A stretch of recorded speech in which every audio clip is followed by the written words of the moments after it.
Hi writers, and welcome to this video on essay number 1 short story. You are now entering your very first essay. Yay! And it is in response to one or more of the amazing short stories we have done over the last several weeks. We have all of our writers represented here, and you get to decide which of these essay prompts sounds exciting for you. So I'm going to go over them one by one, and you can decide or choose the one that gets you motivated to do some writing. So option number one. Option number one is to choose one of the stories that we have read and write an essay in response to it. This would be a critical literary analysis. Your task for this essay would be to summarize the story and then push beyond to connect that story to today's world.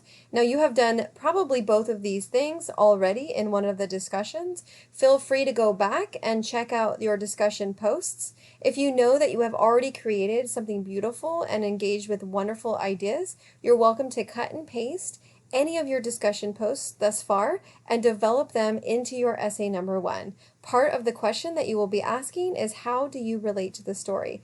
It is your choice whether or not you would like to add that first person component into your essay number one. If you want to keep it a strictly literary analysis, you're welcome to not engage on a personal level. You can just summarize and analyze the story as it relates to today's world. But again, if you are feeling like you had a deep connection or some kind of connection to the story that you want to share, you can layer your essay by adding that personal connection, that first person, I relate to this story because kind of component. That would be option number one. Option number two is to choose two of the stories for a compare and contrast. You are probably familiar with a compare and contrast format or structure. If you are not, I highly recommend that you bust out a Google and you type in compare and contrast.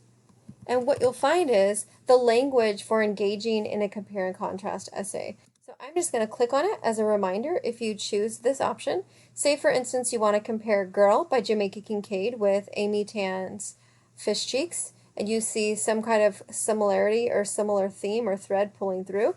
Please consider that for a compare and contrast, there's a language that we use. And so there, you can Google it, you can check out different ideas and look at the different advice online, but please make sure that you check that out because it's super important as you are going to be doing this particular prompt. It will make you sound like an expert, because you will be in a sense. L-A-N, language. Thank you. And it's helpful too, so it's really useful. I often do image searches when I'm looking for something, and you can see, you could click on any of these and get great advice. I'm just going to click on one. Similarly, in the same way, both, in common as well. This is all language that's helpful when you're writing a comparison essay. And likewise, if you're doing that contrast component, you have however, unlike, although, on the other hand. Remember, as writers, our task is to find the perfect word or a perfect language to express what we're trying to do. And in a compare and contrast, that is the language. Option number three is a new option after this summer 2020, and it is to choose one of the short stories that we have read this unit and rewrite the ending. You can add characters, you can twist the plot, highlight a symbol, etc.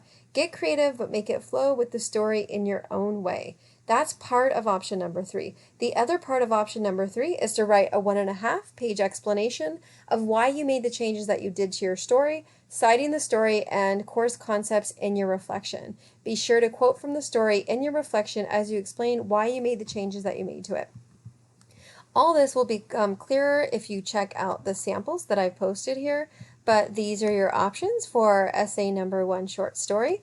Take a second to think about it. You'll probably know immediately after hearing them which one sparks joy for you.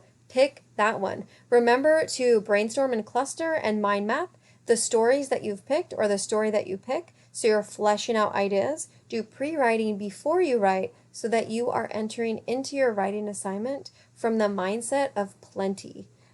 Brainstorming is crucial for writers to flesh out ideas so that when you decide to write, you have an outline or you have points that you want to talk about, and you can take it from there. So you can avoid writer's block by brainstorming, mind mapping, outlining. Any kind of pre-writing will help you to get into the flow of things. If you need feedback or if you have questions on this, please feel free to hop online, go to that first discussion board, and post your questions there.